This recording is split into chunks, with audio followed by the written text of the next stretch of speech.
Today is very detached from nature.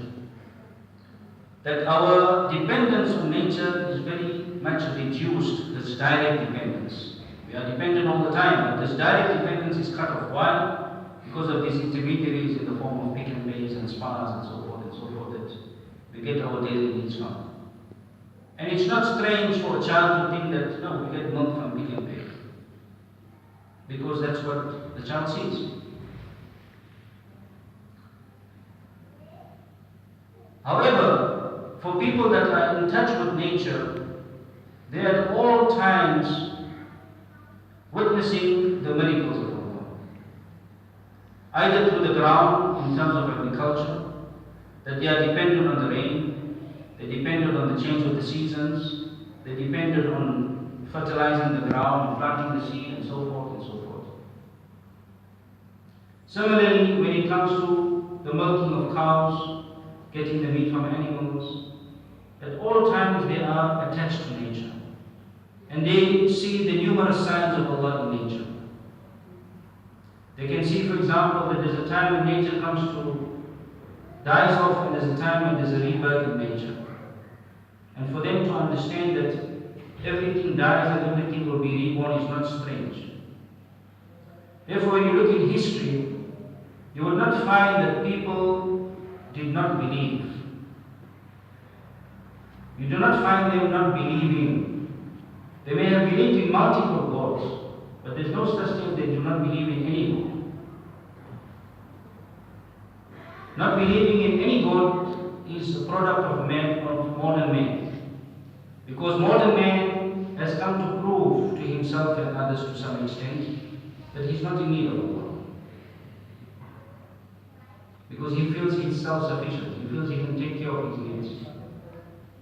And thus it's so easy for him to deny the existence of Allah. But this individual that's there out in nature knows that the rain has to come. I have to fertilize the ground. I have to cultivate it. I have to plant the seed. And even after I do all that, I still have to wait for the rains to come. And this is where the dependence comes on Allah. But if sitting in your offices, in high rises and so forth, high tech, the comforts of the modern life, it's very easy to deny the existence of Allah. Because you are not immediately or directly tapping into nature. And thus Allah's signs are in nature. But with the lifestyles that we are leading today, it's possible that many of these signs may not even appeal to us. So when the Quran says, أَفَلَا يَنْظُرُونَ إِلَى الْإِبِلِ كَيْفَ خُلِقَتْ, do they not see how the camel was created? I'm sure there are a lot of individuals or youngsters today that have not seen a camel. So what is the relevance of this ayah in the Quran to us today? It is because we are so detached from nature that, so what's so strange about the camel? But in the context in which it was revealed, 7th century Arabia, the camel was the most important mode of transport. In the Arabic language, the camel has something like 200 words, 200 names for every phase of its growth and existence. It has 200 names. That every name of it specifies a different phase of its growth. For example, is it a she camel or he camel? Is it a camel that gave birth? How many times? How many years? And similarly it goes on. Now, for a Bedouin society at that time, they knew the importance of the camel because they needed it for everything, and especially for their journeys. The camel itself could store water for 21 days. It could eat food and that regurgitate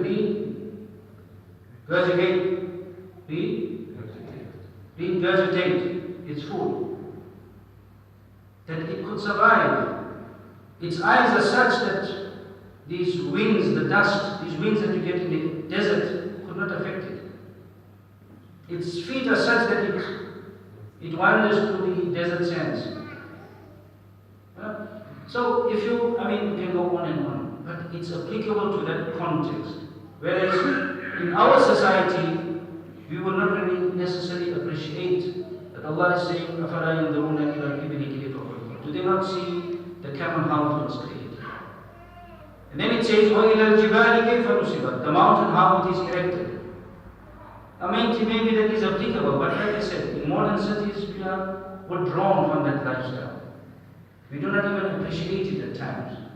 And therefore it is important for us to break away from this mundane lifestyles that we are leading. This high-tech society. This is not the way to go, because it's actually destroying us as a people. It's destroying our livelihoods. You may say that there's no getaway from it. Possible, but you need to create that alternative, because this highway information is actually going to lead to people having no information. Because there's so much information available, you end up getting no information. There was a time, for example, when you would buy a newspaper and you would read it from the first page till the end. But today, there's so much news on the net that you just browse through it and you do not read anything. You just look at the headlines, because this is too much. Now, with all the typing that we do, in our generation, it was a skill to have a good handwriting. You needed to acquire that skill. Today's children don't even need to write, and some of them cannot even write. And a generation later, they may not even know how to write. And what happens when electricity goes off? They have achieved this when it comes to nature, for example. We are a generation that do not know how to farm. If I speak about myself.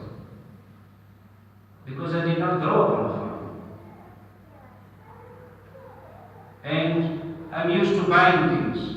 So even if I have a piece of land today, if I'm forced, I may need to learn it. But if I have the choice, I don't know how to farm. I cannot provide for myself. So in process, what has happened, these natural abilities that people had a generation or two back, is we have lost it. And unfortunately, the trend that we find in society is that people are moving in that direction. So today, maybe in certain countries, when people are farming, we would actually consider them to be backward. But we don't realize how fortunate they are. Today we may realize to some extent how healthy that food is, where you are planting your own food and eating it. Now these are all, it is part of a global trend, and it's not without planning and without a purpose. The very country that would want the rest of the world to move away from agriculture exports 97% of its maize crop. 3% of maize is consumed in America, and 97% of it is exported to the world. So what is the need for America to produce so much corn if it only consumes 3%? But it's not far-fetched that there will come a time where if we lose these skills that our parents or grandparents had, it will be very easy for them to starve us if we cannot produce our own food. So not only to identify, to believe in Allah, that these signs in nature are necessary, and for us to contemplate and reflect on it, but also even for our very survival. If we cannot get our people, our generation, our communities to go back to the land, to know how to use the land, we have a very bleak future. And unfortunately, this trend is what we see in society. So when we reflect on these verses in the Quran that speaks about, you do not see the mountain how it is erected, وَإِلَى الْأَرْضِ كَيْفَ سُطِحَتْ, the earth, how it appears to be flat. It appears to be flat because it is not flat. Unfortunately, one of the Mufti of Saudi Arabia, and this is very intriguing, the poor individual was a blind man, but when he used to read this verse of the Quran, you not see how the earth is flat. He actually passed the fatwa to say that the earth is flat. Not realizing that this is not a place for the fatwa, but rather you need scientists to comment on it. And eventually a Saudi prince had to accompany one of his space missions, and when he returned, he actually went to say to him that no, I looked from above and I saw it was around. So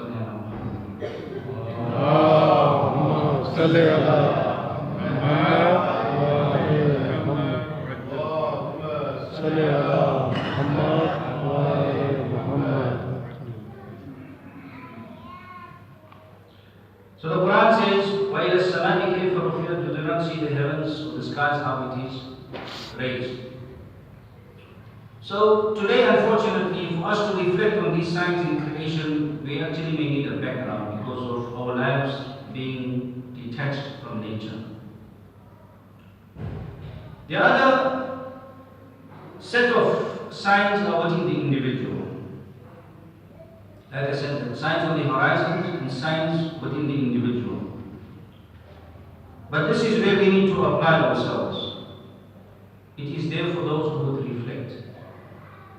And therefore you understand or realize why the importance of the Quran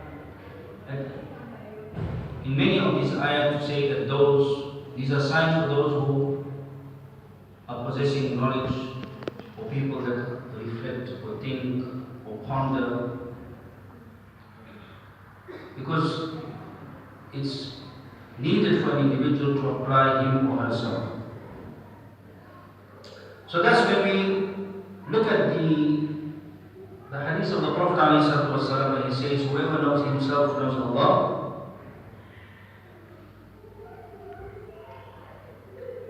When we look at the body, we find that this body needs something to control it. This body cannot control itself, but rather there is a point or a center of control for the body. And this points to the need for an authority to control the universe. I'm looking at the individual as a microcosm and the universe as a macrocosm. That like Allah has created the individual, He has created the universe, or vice versa.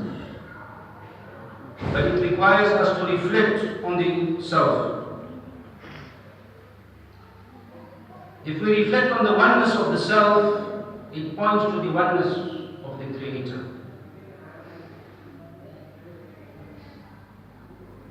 And the position of the self as an authority in the body points to the position of Allah as an authority in the universe. The eternalness of the self points to the eternalness of Allah. The Quran says, when Allah created Adam a.s., He says, وَنَفَخْتُ فِيهِ مِنْ رُوحِي, I blew in him my spirit. And this spirit is something that we all have. We all have the spirit of Allah within us.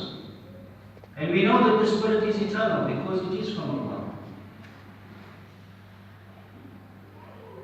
And naturally, if Allah has given us of His spirit, it has not taken of His spirit. It has not lessened His spirit in any way. That is the greatness of Allah subhanahu wa ta'ala.